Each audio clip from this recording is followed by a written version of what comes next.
Start करते हैं। तो बेसिकली हम रिमाइंडर थ्योरम पे क्वेश्चन करने जा रहे हैं। मैंने फिर से इसको समझाया, एक तो बच्चों ने अभी ज्वाइन किया है तो मैं वापस रिपीट कर रहा हूँ। अगर आप कोई भी fx upon x minus a करते हो तो ये बात हमेशा याद रखना, जो रिमाइंडर होता है वो आता इसके वजह से है, लेकिन डिपेंड किस पे करता है कि आपने नीचे क्या वैल्यू रखी है। बस उसी हिसाब से हमारे सारे क्वेश्चन इसी बेस पे होंगे कि आता ऊपर वाले की वजह से है, लेकिन डिपेंड सारा करता है नीचे वाले के ऊपर। ठीक है, तो अगर मैंने क्या किया, इस a की वैल्यू यहाँ पुट कर दी ऊपर वाले फंक्शन में, और उसकी वैल्यू अगर 0 आ जाती है, अगर उसकी वैल्यू 0 आ जाती है, इसका मतलब हम क्या कह सकते हैं कि जो आपका fx है, it is completely divisible by x minus a।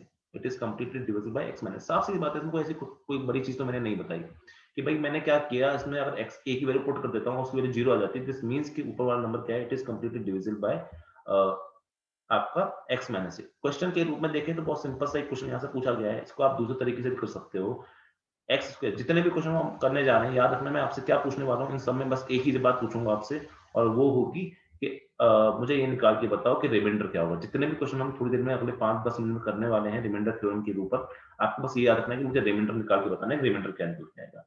तो इस क्वेश्चन को करने के दो तरीके, एक टेक्निकल जो बच्चा होता है जनरली उसके माइंड में क्या होता है, लंबा तरीका आता है, तो वो जब इस क्वाड्रेटिक क्वेश्चन को देखता है तो splitting the middle term method से इसको दो पार्ट में तोड़ने की कोशिश करता है। तो इसको आप अगर आप दो पार्ट में तोड़ने की कोशिश करोगे तो इसको आप लिख सकते हो x square plus 3x minus 1x minus 3 लिख सकते हो, और उसके हिसाब से जब आप इसको तोड़ते हो और दो पार्ट में लाते हो तो इसका आंसर निकल के आता है x प्लस 3, और यहाँ पे निकल के आता है x माइनस 1। जब इसको आप किससे डिवाइड कर रहे हो, x माइनस 1 से कर रहे हो, यहाँ पे क्या डिवाइड कर रहे हो, यहाँ पे x माइनस 1 से करते हो, तो यहाँ से x माइनस 1 कट जाएगा। इसका मतलब, इसका सिंपल सा मतलब ये है कि x माइनस 1 आपका ऊपर वाले नंबर को, x माइनस 1 आपका ऊपर वाले नंबर को डिवाइड कर सकता है। देखो इसका मतलब सिंपल सा इतना हो गया कि ऊपर लिखा है 6 और नीचे लिखा है 2, मतलब 6 को मैं 3 into 2 लिख सकता हूँ डिवाइड बाय 2, और 2 से 2 कर दें। इसका मतलब क्या है कि 2 आपका 6 को डिवाइड कर सकता है। ठीक है, अब इतना लंबा मेथड कौन करे, इसका मतलब क्या है कि जो नीचे वाला नंबर है वो ऊपर वाले नंबर को डिवाइड करता है। अगर नीचे वाला नंबर ऊपर वाले नंबर को डिवाइड करे, इसका सिंपल सा मतलब क्या हो गया, रिमाइंडर क्या आएगा निकल के, 0 निकल के आएगा। वरना आपके पास दूसरा तरीका क्या है, बहुत सिंपल सा तरीका, क्या सर, जब क्वेश्चन लिखा हुआ है x square plus 2x minus 3 divided by आपका x माइनस 1, कुछ मत करो, नीचे से जो इसकी वैल्यू है 1 उठा के ऊपर वाले पटक दो। अगर वो 0 आ जाएगा तो रिमाइंडर क्या होगा आपका, 0 होगा। जब हम पुट करते हैं तो इसका आंसर आता है 3 माइनस 3 जो कि 0 है। आंसर सीधा लिख दो, उसका रिमाइंडर क्या निकल के आएगा, 0। तो इस तरह के क्वेश्चन आते हैं, तो ये भी कर सकते हो, कोई बुरी बात नहीं है, पर हाँ लंबा मेथड है, कोई से फायदा तो नहीं होगा तो नुकसान भी नहीं होगा, लेकिन छोटे मेथड से ऑब्वियसली हमेशा फायदा होता है, कम कैलकुलेशन जल्दी आंसर और एक्यूरेट आंसर आपको प्राप्त होते हैं। अब चलते हैं जो एक्चुअल रिमाइंडर थ्योरम के क्वेश्चन आपके एग्जाम में कभी कभी पूछ लिए जाते हैं, वो क्या होते हैं, वो ये पूछे जाते हैं इस तरह से कि मान लीजिए, यहाँ पे ध्यान देना, प्लीज ध्यान देना, यहाँ पे जो चीज बताने वाला हूँ यही सबसे इंपॉर्टेंट है, और इसी पे सारे क्वेश्चन बेस्ड होते हैं आपके रिमाइंडर थ्योरम की।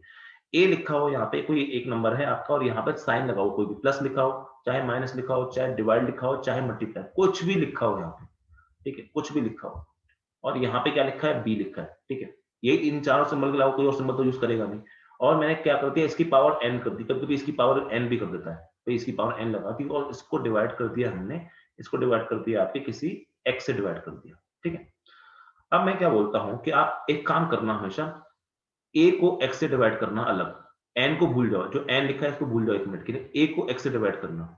मान लो इसको डिवाइड करने के बाद में इसका रिमाइंडर निकल के आता है कुछ R1, मान लो इसका रिमाइंडर R1 निकल के आता है, ठीक है, बी को एक्स से डिवाइड करो, ठीक है, और इसका रिमाइंडर मान लो R2 निकल के आता है। तो एक बात याद रखना, जब इस वाले क्वेश्चन का तुमसे कंबाइंड रिमाइंडर पूछा जाए, जब इस वाले क्वेश्चन का तुमसे रिमाइंडर पूछा जाए ना, तो जो चीज आपने ऊपर करी है, मतलब R1 और R2, जो चीज यहाँ पे आप a प्लस बी या a माइनस बी या a डिवाइड बाय बी या a मल्टीप्लाई बी कर रहे हो, आप रिमाइंडर के लिए क्या लिख सकते हो, सेम रिलेशन लिख सकते हो। मतलब अगर प्लस प्लस है तो प्लस ही लिखना, माइनस है तो माइनस लिखना, डिवाइड है तो डिवाइड लिखना, मल्टीप्लाई मल्टीप्लाई करना, और जो चीज आपने a और b के बीच में करी है वहां पे, वही चीज आप R1 और R2 के बीच में कर देना, और इसकी पावर n लगा देना। जो चीज मैंने कहा, जो चीज आपने ए और बी के बीच में किया है ना, वही चीज सेम टू सेम चीज आप क्या कर सकते हो, सेम टू सेम चीज आप उसके रिमाइंडर के साथ कर सकते हो, और जो ये आंसर निकल के आएगा सॉल्व होके, वही आपका क्या होगा, इस पूरे बड़े वाले क्वेश्चन का आंसर होगा। मान लो सवाल में फिर से रिपीट करता हूँ, सवाल में बोला जाएगा जैसे यहाँ पे कोई नंबर होगा बड़ा सा, प्लस माइनस डिवाइड मल्टीप्लाई, यहाँ कोई बड़ा सा नंबर होगा, उसकी power n divide bye x, बोलेगा इसका रिमाइंडर क्या है, तो कुछ मत करना, a बाय x का रिमाइंडर अलग निकालना, b बाय x का रिमाइंडर अलग निकालना, जो कि निकालना बहुत आसान होगा, और फिर क्या करना आगे, जो रिलेशन आपका a और b के बीच में लिखा हुआ है, वही रिलेशन आपका इनके रिमाइंडर के बीच में हो जाएगा, और आपका आंसर वही निकल के आएगा। बेटर होगा कि हम एक आध क्वेश्चन कर लें तो ज्यादा अच्छी चीजें समझ में आ पाएंगी। ठीक है, एग्जाम्पल के लिए अगर हम लेके चलें, जो कि सबसे सिंपलेस्ट एग्जाम्पल अगर हम लेके चलें, तो मान लो आपके सामने लिखा है 12 + 12। ये मैं बहुत ज्यादा इजी एग्जाम्पल ले रहा हूँ क्योंकि मुझे बस उस चीज को प्रूव करना है जो मैंने आपको समझाया। ठीक है, तो 12 + 12, तो आप क्या करो सर, 12/11 का अभी मैं अलग से समझा रहा हूँ, वरना अगली बार मैं अलग से नहीं समझाऊंगा। इसका अगर मैं रिमाइंडर लिखना चाहता हूँ तो रिमाइंडर क्या निकल के आएगा सर, रिमाइंडर निकल के आता है 1। अबे 12 को 1 से 11 से डिवाइड करो तो रिमाइंडर 1 निकल के आएगा। ठीक है, दूसरा भी 12 है, तो इसका इसका अगर मुझसे पूछा जाए कि इसका नेक्स्ट कंबाइंड रिमाइंडर क्या होगा, तो आप क्या लिख सकते हो, 1 + 1/11 लिख सकते हो। 1 + 1 क्या होता है सर, 2 होता है, यानी 2/11। अच्छा, 2/11 करोगे तो इसका रिमाइंडर क्या आएगा, इसका रिमाइंडर आपका 2 ही निकल के आएगा। मतलब इस 12 + 12 का रिमाइंडर क्या निकल के आना चाहिए, 12। अगर तुम एक बार चेक कर लेते हैं इसको, 12 + 12 कितना होता है, 12 + 12 होता है आपका 24। जब 24 को आप 11 से डिवाइड करोगे तो 22 टू टाइम्स हो जाएगा, बचेगा रिमाइंडर फिर भी 2। तो मेरा बस इतना समझाने का मतलब था यहाँ पे कि आपका रिमाइंडर आप इस तरीके से निकाल सकते हो, निकालना आसान होता है। ये एग्जाम्पल, अब कोई बोलेगा सर इस एग्जाम्पल का इस तरीके से तो बहुत लंबा आ रहा है, बिल्कुल आ रहा है, पर इस तरीके के क्वेश्चन आएंगे थोड़ी ना एग्जाम में। ठीक है, तो मेरा मेन बेसिक मोटिव था आपको समझाना कि क्या होता है रिमाइंडर। जैसे और देखना चाहते हैं तो एक और सिंपल एग्जांपल लेते हैं ताकि आपका प्रूव हो जाए कि हर ऑपरेशन के लिए वैलिड है, चाहे प्लस हो, चाहे मल्टीप्लाई हो, चाहे डिवाइड हो, कुछ भी हो। तो कुछ नहीं, 12/11 का रिमाइंडर क्या होता है सर, वो होता है 1। ठीक है, मैं सिर्फ रिमाइंडर लिख रहा हूँ यहाँ पे, तो आप समझ जाएंगे कि इसके इक्वल टू नहीं है, रिमाइंडर है। तो 12/11 का रिमाइंडर क्या होता है, 1। ठीक है, वैसे ही अगर मैं बात करूँ आपका दूसरा भी 12 है, उसका भी रिमाइंडर क्या होगा, 1। 1 × 1/11, तो 1 × 1/11 का 1/11, इसका रिमाइंडर क्या होगा, जो इसका रिमाइंडर होगा वही आपका रिमाइंडर होगा। इसका मतलब इसका रिमाइंडर क्या निकल के आएगा, 1 ही निकल के आएगा। 1/11 का रिमाइंडर 1 ही आता है ना, 11 0 या 0 1 बचेगा आंसर उसके हिसाब से। चलिए थोड़ा सा एक आध क्वेश्चन हम बड़ा करते हैं। ठीक है, एक आध हम क्वेश्चन यहाँ पे बड़ा करने की कोशिश करते हैं। देखिए, तो मैंने अगर एक क्वेश्चन लिया आपके सामने और मैंने आपका लिखा है यहाँ पे 14⁵। अब ये क्वेश्चन मैं कराऊंगा, इसके बाद एक दो क्वेश्चन आप लोग करेंगे। ठीक है, अब क्वेश्चन हम बढ़ा रहे हैं, तो अब इस क्वेश्चन को तो हम उस तरह नहीं कर पाएंगे जिस तरह से अभी हमने 12 + 12 वाला किए थे। तो हम क्या कर सकते हैं इस क्वेश्चन में, जब भी इस तरह के क्वेश्चन आते हैं ना, कोशिश करो हमेशा कि इसको 13 के सेम जैसा बनाने की कोशिश करो। तो क्या मैं इसको 13 + 1 लिख सकता हूँ, बिल्कुल लिख सकते हो, की पावर 5 हो जाएगा, डिवाइडेड बाय 30।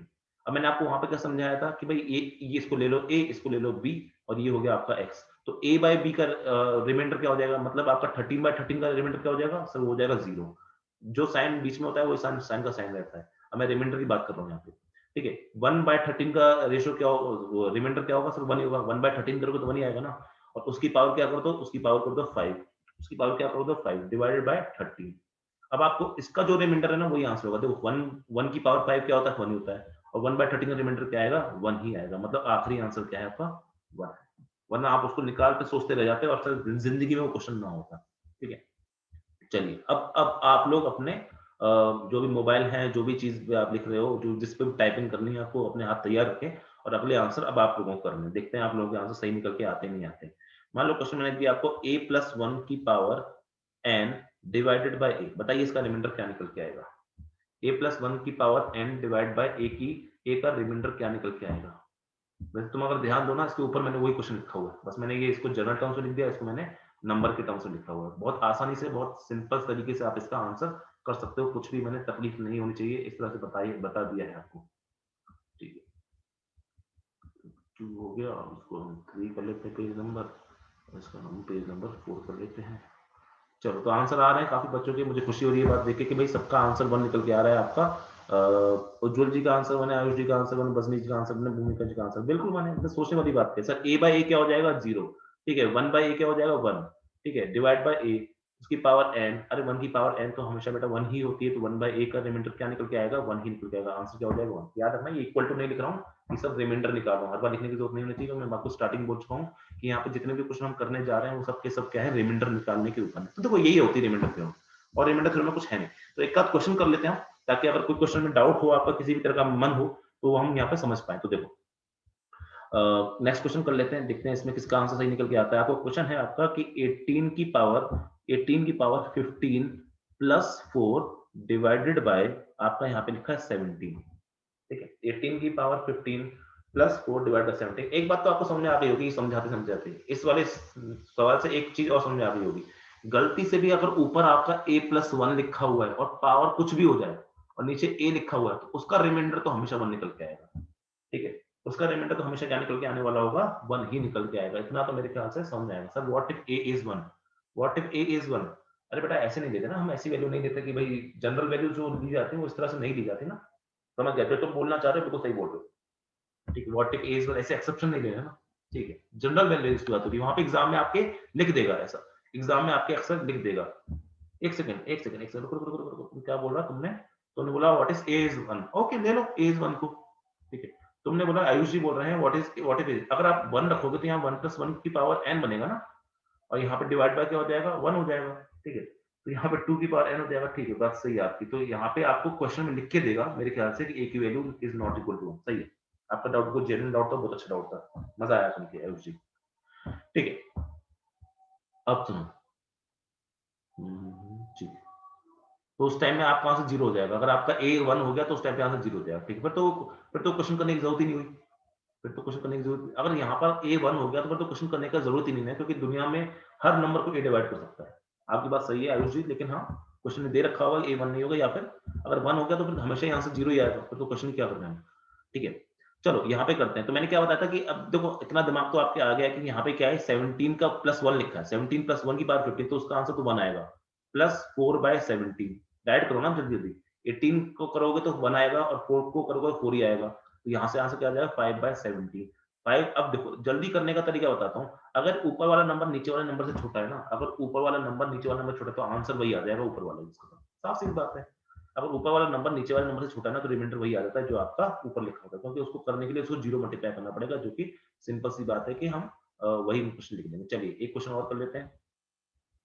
क्वेश्चन है आपका 45 की पावर, क्वेश्चन है आपका 45 की power 50 -9 divided by 44। 1 second 2 second में आंसर आना चाहिए आपका, इस हिसाब से देखते हैं क्या आंसर आता है। इस बार क्वेश्चन थोड़ा सा अच्छा है, थोड़ा ध्यान देना इस क्वेश्चन पे, इस बार क्वेश्चन थोड़ा सा अच्छा ध्यान देना, देखते हैं आपका आंसर आता है नहीं आता है।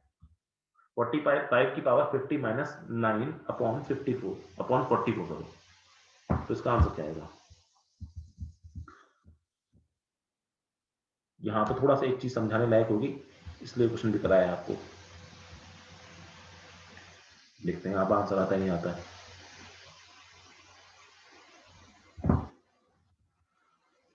बताइए क्या आंसर है इसका? रिमाइंडर कभी नेगेटिव नहीं होता। अगर आपका रिमाइंडर नेगेटिव नहीं आ रहा तो कुछ दिमाग लगाने की जरूरत पड़ेगी आप। रिमाइंडर कभी भी नेगेटिव नहीं हो सकता। भूमिका जी का आंसर आ रहा है 2। देखते हैं 2 किस हिसाब से आंसर दिया आपने, ठीक है। बाकी लोगों का आंसर आ रहा है नहीं आ रहा है, चलो चेक करते हैं, देखते हैं करके देखते हैं क्वेश्चन को। 36 आंसर आया आयुष जी का, जो कि मुझे सही लग रहा है, वेरी गुड। 36 आंसर है आयुष जी का। चलिए करने की कोशिश करते हैं। देखो सबसे पहली बात 45 आ गया, 45 के 44 से एक बड़ा है, इस वाली थ्योरम से हम बोल सकते हैं। देखो ये सब चीजें ऑब्जर्व करने पे समझ में आती हैं कि 45, देखो कभी कभी क्या होता है, मैं आपको जो नोट्स भेज रहा हूँ ना बच्चों, मैंने फिर से बोल रहा हूँ ये बात, क्योंकि मैं कोई प्रमोशन नहीं कर रहा, पर आपके लिए इंपॉर्टेंट है वो बात। कभी कभी क्या होता है कि आपको जो मैं क्लास में चीज पढ़ा रहा हूँ उसके नोट्स मैं आपको भेज देता हूँ, लेकिन नोट्स में आपको समझ में नहीं आता कि मैं कौन सा पॉइंट कहाँ बोल रहा हूँ। जैसे मैं इस क्वेश्चन को करने के लिए 45 वाले पार्ट को करने के लिए इस थ्योरम का यूज कर रहा हूँ। अब जब तुम नोट्स देखोगे, पीडीएफ देखोगे, तो उसमें तो आपको दिखाई नहीं देगी, ऑब्वियस सी बात है। मैंने ये वाला यूज करके यहाँ पे यूज किया है, ठीक है। तो इसलिए आप एक बार वीडियो जरूर देख सकते हो, जल्दी जल्दी फॉरवर्ड करके अपनी वीडियो देख सकते हो। वीडियो आपको पता ही कहाँ मिलेगी, यूट्यूब पे मिलेगी आपको, शिक्षार्थ इंडिया चैनल है। देखो मुझे मतलब है आपको इस बात से कि आपका कोई पॉइंट मिस ना हो जाए गलती से। कई बार बच्चे रीजनिंग एप्टीट्यूड में सवाल इसलिए गलत करके आ जाते हैं क्योंकि वो गलत कंसेप्शन बिठा लेते हैं, बुक पढ़ के या फिर कहीं से सवाल लगा देख देख के ना गलत कंसेप्शन मन में बिठा लेते हैं, वो नहीं करना है आपका। तो 45 की पावर 50 -9 अपॉन 44 की अगर हम बात करें तो 45 क्या है, 45 44 प्लस 1 है, 44 प्लस 1 है। टाइप द चैनल नेम, मैं एक काम करता हूँ, चैनल का नाम अच्छे से देता हूँ, सब्सक्राइब कर लो उसको, ताकि बाद में कोई ऐसी प्रॉब्लम ना आए, मुझे रोज बताने की जरूरत ना पड़े, ठीक है। तो आपका चैनल का नाम है आपका शिक्षार्थ इंडिया, ये नाम है आपके चैनल। मेरी काफी वीडियोस मिलती हैं वैसे तो, कुछ टेक की वीडियोस होंगी, कुछ मतलब कुछ वैसी वीडियो होंगी आपकी, क्या कहते हैं उसकी, फिजिक्स की पढ़ाने में, आईआईटी वाले बच्चों को फिजिक्स भी पढ़ाता हूँ ना, तो उनकी वीडियो ज्यादा मिलेंगी आपको। आपकी आपकी एफटी की वीडियो कल अभी अपलोड करना शुरू किया, इसी साल बनाया चैनल मैंने। सिर्फ लॉकडाउन की वजह से जो बच्चे मेरे से ऑनलाइन पढ़ रहे थे उनको बड़ी तकलीफ हो रही थी पढ़ने में, तो मैंने उनके लिए वीडियो डालना शुरू कर दिया। तो देखो यहाँ पे अगर हम बात करते हैं आपका क्या करते हैं, कौन सा क्वेश्चन, हाँ 45, तो ये 44 प्लस 1 है, 44 प्लस 1 है, तो इसका रिमाइंडर सीधा क्या आ जाएगा आपका, इसका रिमाइंडर आपका सीधा सीधा 1 आ जाएगा। अब 1 माइनस जो साइन है वही रहेगा 1 माइनस 9/44, 1 माइनस 9/44, तो ये क्या हो जाएगा -8/44। अब साफ सीधी बात है, साफ सीधी बात है, -8 तो नहीं हो सकता रिमाइंडर। तो जब आपका आंसर -8 आ जाए ना, तो सबसे बेस्ट क्या करना, देखो जब भी आपका आंसर -8 आ जाए तो क्या करना उस क्वेश्चन में, उस क्वेश्चन में एक काम करना, रिमाइंडर जो होगा आपका वो होगा 44 माइनस 8, इस 44 में से इसको घटा देना, तो आपका आंसर आ जाएगा 36। अब कोई बच्चा बोलेगा सर आपने कैसे लिखा, जेन्युइन डाउट है, कोई प्रॉब्लम वाली बात नहीं है, मैं समझा देता हूँ कि आपने आंसर कैसे लिखा होगा। तो सुनो, जब क्या मैं -8 को क्या मैं 0 - 8 लिख सकता हूँ, 0 - 8/44? हाँ सर बिल्कुल लिख सकते हो, समझो समझो इस बात को। क्या मैं -8 को 0 सॉरी 0 नहीं, क्या मैं -8 को 0 - 8 लिख सकता हूँ, बिल्कुल ठीक है, जहाँ पे ये रिमाइंडर है और ये भी रिमाइंडर था। क्या मैं 0 की जगह 44 भी लिख सकता हूँ? मैं रिमाइंडर की बात कर रहा हूँ, याद रखना, सारी बात मैं रिमाइंडर के बारे में कर रहा हूँ। अब इसका जब रिमाइंडर निकालते तो वो आपका 0 निकल के आता, अगर इसका रिमाइंडर निकालते तो उसका रिमाइंडर 0 निकल के आता, ठीक है। तो 44 माइनस 8, अब 44 माइनस 8 को मैं 36/44 लिख सकता हूँ, हाँ सर बिल्कुल लिख सकते हो। 36 क्या 44 से कम है? हाँ सर 36 44 से कम है। जब ऊपर वाला नंबर छोटा होता है नीचे वाले नंबर से, तो रिमाइंडर वही आ जाता है जो छोटा नंबर था, आंसर क्या हो जाएगा 36।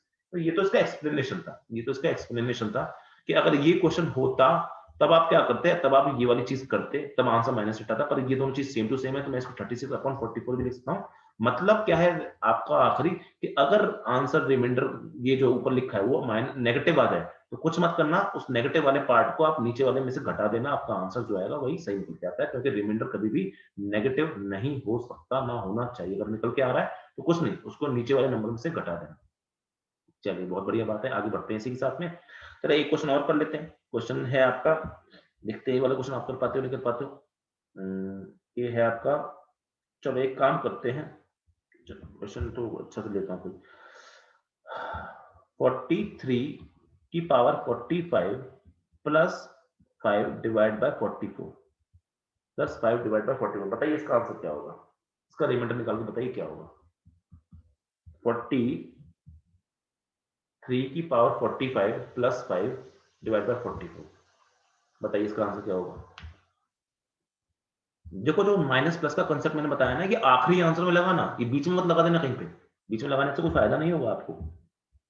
माइनस प्लस वाला कंसेप्ट मैंने आपको बताया है, ये आखिरी में लगाना, बिल्कुल जब आखिरी सवाल सब खत्म हो जाए तब। बताइए आंसर क्या होगा आपका। आंसर 4 आ रहा है कुछ बच्चों का, 2 बच्चों ने आंसर किया, ऋषभ जी ने आंसर किया, आयुष जी ने आंसर किया, दोनों का आंसर 4 आ रहा है। बाकी लोगों के आंसर आ रहा है, देखते हैं बाकी लोग आंसर करो। भूमिका जी का आंसर आ रहा है 4, बहुत बढ़िया बहुत बढ़िया। ठीक है, तो देखो करते हैं इस क्वेश्चन को।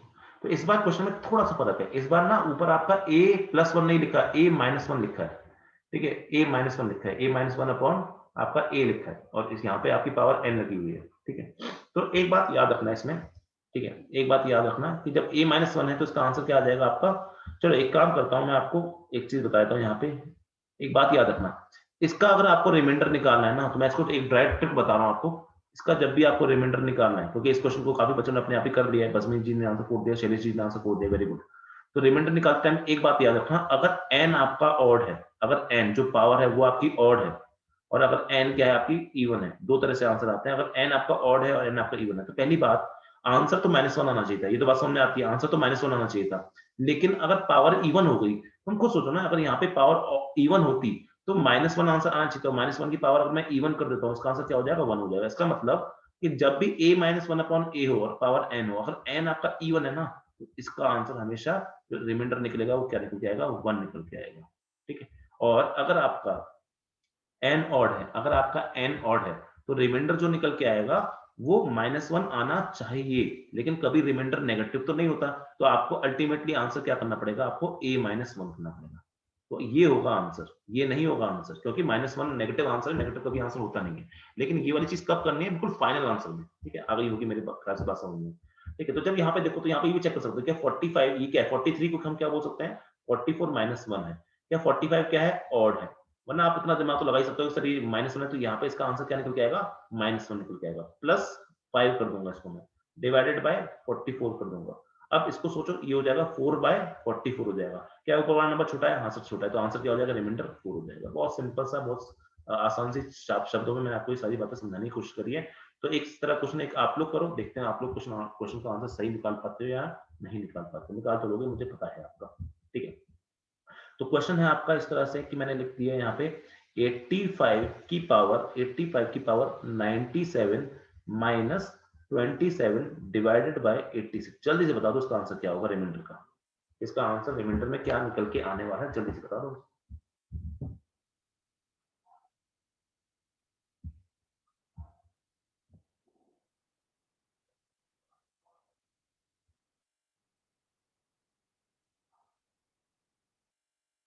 बताइए आंसर क्या होगा इसका।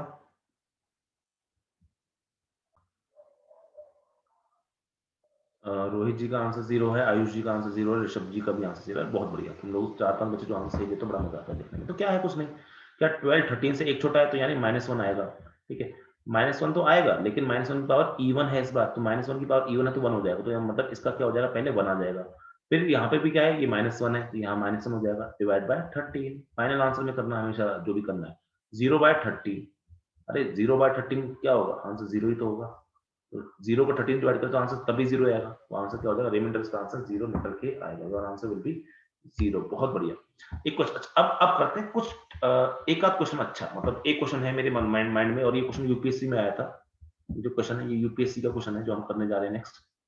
ठीक है, और इसका क्वेश्चन है आपका 2 की पावर 31 डिवाइड बाय 7। बताइए इसका आंसर क्या निकल के आएगा रिमाइंडर का। देखते हैं किसका आंसर आता है यूपीएससी के इस क्वेश्चन का। 2 नंबर का यूपीएससी क्वेश्चन, आप बताइए आंसर। तो सबके आंसर आ रहे हैं, भूपेंद्र जी का भी आंसर 2 आ रहा है। दिमाग क्या है, बस दिमाग आपको कैसे भी करके कुछ ऊपर 8 लेके आना। 8 कैसे लेके आता हूं मैं, 2 के इस्तेमाल से।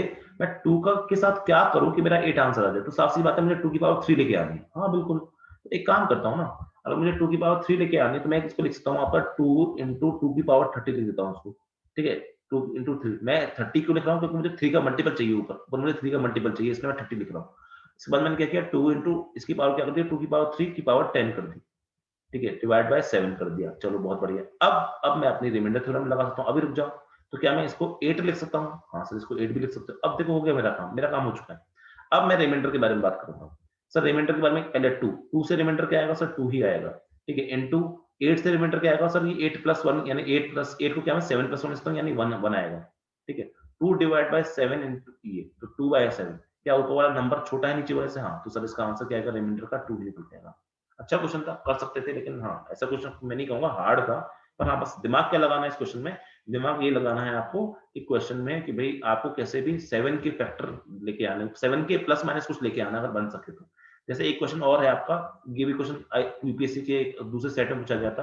आपको क्वेश्चन था इस तरह से कि आपका 4 की पावर 57 डिवाइडेड बाय 50। दिमाग बस इतना लगाना है कि 4 का क्या इस्तेमाल करूं, 4 का किस तरह से इस्तेमाल करो कि इसका आंसर आपका 15 प्लस 1 या 15 माइनस 1 कुछ बन जाए। तो 4 की कुछ पावर करने पे 16 बनता है, जो कि 15 प्लस 1 बनता है। बस वो वाला दिमाग लगाना आपका, मतलब वो है होमवर्क है ये क्वेश्चन। इस क्वेश्चन को मैं होमवर्क लेता हूँ, और इसका आंसर जो है, इसका आंसर जो निकल के आता है रिमाइंडर का, वो मैं आपके सामने लिख रहा हूँ। इसका आंसर निकल के आता है 4। ठीक है, इसका आंसर जो निकल के आता है 4। ये आपकी जिम्मेदारी है इस क्वेश्चन को कैसे करना है, कुछ नहीं, दिमाग में बता चुका हूँ कि कैसे लगाना है आपको। बस ऊपर आपको कैसे भी करके 4 की पावर का इस्तेमाल करके 15 के आसपास बनाना है, यानी 16 या फिर 14 बनाना है। 14 तो बना नहीं सकते 4 का यूज करके, 16 बना सकते हैं। अब एक स्पेशल क्वेश्चन आते हैं, ठीक है, वो रिमाइंडर थ्योरम पे ही है। और ये क्वेश्चन ये मान लो कि बहुत कम पूछे गए हैं, मतलब रेयरली इस तरह क्वेश्चन पूछे गए हैं, लेकिन हाँ पूछे जाते हैं तो ये क्वेश्चन थोड़े से अच्छी कैटेगरी में आ जाते हैं। ठीक है, उसके लिए ये पता होना जरूरी है आपका कि x की पावर n प्लस a की पावर n, ठीक है, is divisible by, it is divisible by x plus a only if, only if x, sorry, only if n is even, sorry n is odd, उल्टा बोल दिया, even तो next case है आपका। ठीक है, मैंने बोला कहीं भी आपको x की पावर n प्लस a की पावर n दिख रहा है और उसको आपको डिवाइड करना है x प्लस a से, तो ये तब ही डिवाइड हो पाएगा, मतलब इसका रिमाइंडर तब ही 0 आ पाएगा जब अगर n की वैल्यू क्या होगी, वहां पे ऑड होगी। ऐसे ही अगर दूसरा रिजल्ट लेके आता हूं माइनस में, तो x की पावर n माइनस a की power n is divisible by, is divisible by x minus a, x minus a, तो वो सिर्फ डिविजिबल तब हो पाएगा, पहली बात तो, सॉरी मैंने उल्टा इसको यहाँ पे x minus a x plus a दोनों लिखना है। इस डिविजिबल बाय, अगर मैं यहाँ पे x minus a लिख रहा हूँ तो इससे क्या होगा, ऑलवेज डिविजिबल होगा, ऑलवेज डिविजिबल। मतलब अगर x की पावर n माइनस ए की पावर एन है, उसको मुझे एक्स माइनस ए से डिवाइड करना है, तो it is always divisible by x minus a. लेकिन अगर बात आ गई उल्टे की, यानी एक्स प्लस ए की बात आ गई, तो इस केस में आपका क्या हो जाएगा कि इसके लिए आपका एन क्या होना चाहिए, ऊपर की ऑड था, यहाँ पे क्या होगा इवन होगा। वापस सुन लो, x की पावर n प्लस a की पावर n को अगर मुझे डिवाइड करना है x की पावर x प्लस a से, तो आपका n ऑड होना जरूरी है। दूसरी बार हम x माइनस a के बारे में कुछ नहीं बोल सकते। x की पावर n माइनस a की पावर n को अगर मुझे x माइनस a से डिवाइड करना है, तो ये हमेशा डिविजिबल होगा, हमेशा रिमाइंडर 0 आएगा। लेकिन अगर x की पावर n माइनस a की पावर n को मुझे x प्लस a से डिवाइड करना है, तो इसका आंसर हमेशा डिविजिबल तब होगा जब n क्या होना चाहिए, आपका इवन होना चाहिए। एक क्वेश्चन देख लेते हैं, क्योंकि ये सब तो चलो ज्ञान हो गया, क्वेश्चन में अप्लाई करके देखते हैं इस बात को। तो क्वेश्चन में अगर मैं अप्लाई करता हूं, तो मान लो यहाँ पे है 2 की पावर 7 प्लस 3 की पावर 7 डिवाइडेड बाय 5। इस तरह से क्वेश्चन आएगा। बच्चों के यहाँ तोते उड़ जाते हैं, रियली बताता हूँ। बच्चे कुछ भी करते हैं इसमें, बच्चे ऐसी ऐसी चीज कर देते हैं कि 2 की पावर 7 प्लस 2 प्लस 1 की पावर 7, ठीक है, ऐसे कर देते हैं। अरे ये करके क्या करोगे तुम लोग? तुमने कहा a प्लस b की पावर 7 तुम्हें पता होता है क्या? नहीं पता होता, तो इससे नहीं कर सकते। और बच्चे कहते हैं, देखो सर ये है 5 माइनस 3 की पावर 7 प्लस 3 की पावर 7, सॉरी, प्लस 5 माइनस 2 की पावर 7। देखो सर दोनों में 5 5 आ रहा है, अब तो कुछ दिमाग लगा सकता हूँ? नहीं, फालतू दिमाग नहीं लगाना है। आप क्वेश्चन को बहुत बड़ा करने वाले हो, तो इस मेथड को भी मैं प्रेफर नहीं करता। दूसरे बच्चे क्या है, वो 2/5 और 3/, डायरेक्ट निकालने की कोशिश करते हैं, वो भी सही है। और तो क्या करते हैं सर, 2/7 की पावर और ये 3/7 की पावर, इससे निकालने की कोशिश करते हैं, सही है, पर वो भी गलत हो जाएंगे। क्यों? क्योंकि ये रूल तब अप्लाई होता था जब 2 प्लस 3 की होल पावर 7 होती थी। ये जो मैंने ये वाला तरीका बताया था, ये तब एप्लीकेबल था जब आपकी होल की पावर सेम थी, जो इससे पहले मैं क्वेश्चन कर रहा था। तो ये भी मेथड यहाँ क्या हो जाएगा, फेल हो जाएगा। तो अब क्या करें सर? तो इसके लिए आपको इन वाले स्पेशल क्वेश्चंस की जरूरत, इसकी जरूरत पड़ेगी। तो देखो मैं क्या लिख सकता हूँ यहाँ पे, 2 की पावर 7 प्लस 3 की पावर 7। देखो पहले मैं हमेशा क्वेश्चन करने से पहले गलत तरीके बताता हूँ, वहाँ पे जरूरी है। और इसको मैं क्या लिख सकता हूँ, 2 प्लस 3, 5 को मैं 2 प्लस 3, ये स्पेशल क्वेश्चन है, ऐसे ही आ सकते हैं, कोई और नंबर नीचे लिख के नहीं आएगा। तुम सोचो कि नीचे 6 लिख दे, तब क्या करूंगा? नहीं कर सकते इस क्वेश्चन को, क्वेश्चन कर ही नहीं पाओगे, क्योंकि स्पेशल कैटेगरी का क्वेश्चन है ये। तो मैं क्या बोलूंगा सर, दिख रहा है मुझे क्या, a की पावर n प्लस b की power n divided by a plus b दिख रहा है, ठीक है। और ये तब ही डिविजिबल होगा जब n की वैल्यू क्या होनी चाहिए, ऑड। n की वैल्यू यहाँ पे मैंने आपसे इस क्वेश्चन में रिमाइंडर पूछा है, ठीक है। तो मैं क्या बोल रहा हूँ, हाँ सर यहाँ पे n क्या है, 7 है, क्योंकि यहाँ पे 7 है, n तो वो ऑड है, तो इसका मतलब आपका a plus B, A N plus B N को पूरी तरह डिवाइड कर देगा। इसका मतलब रिमाइंडर क्या निकल के आएगा, 0 निकल के आएगा। आई होप कि ये वाली चीज आपको समझ में आई होगी। इसी चीज का अगर हम इस्तेमाल करें दूसरे तरह के क्वेश्चनों के लिए, मैं वही क्वेश्चन यहाँ पे लिख दे रहा हूँ छोटा सा, आप इसका आंसर बहुत जल्दी और डायरेक्ट कर पाओगे, क्योंकि अब आपको कंसेप्ट समझ में आ गया, और कंसेप्ट आपका ऊपर ही लिखा है, कहीं और दूर तो लिखा नहीं है।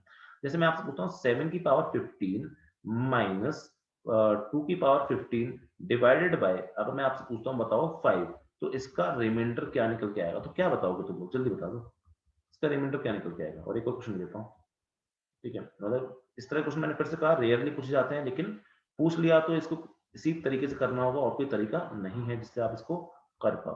बाय 16 डिवाइडेड बाय 9, तो इसका रिमाइंडर क्या होगा? बता दो, दोनों के रिमाइंडर बता दो, अगर बता सको एक साथ तो।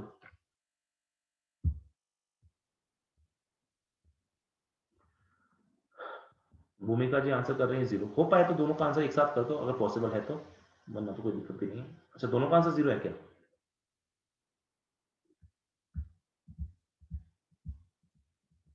ठीक है, तो देखो कर देते हैं इस क्वेश्चन को, क्योंकि यहाँ पे फिर इसको एंड करेंगे हम इस टॉपिक को, ठीक है। देखो चलो देखते हैं। अगर मैं बात करूं, हाँ देखो भूमिका जी आपके दोनों आंसर सही है। इसको मैं क्या लिख सकता हूँ, इसको मैं 7 माइनस 2 लिख सकता हूँ। मैंने क्या कहा था कि ए की पावर n माइनस बी की power n divide by a minus B, ये हमेशा डिविजिबल है, तो आंसर 0। यहाँ पे क्या है आपका a की पावर n, इसको मैं क्या लिख सकता हूँ, आपका 7 प्लस 2 लिख सकता हूँ, 7 प्लस 2 लिख सकता हूँ। एक सेकंड, मैंने कुछ गलती कर दी क्या?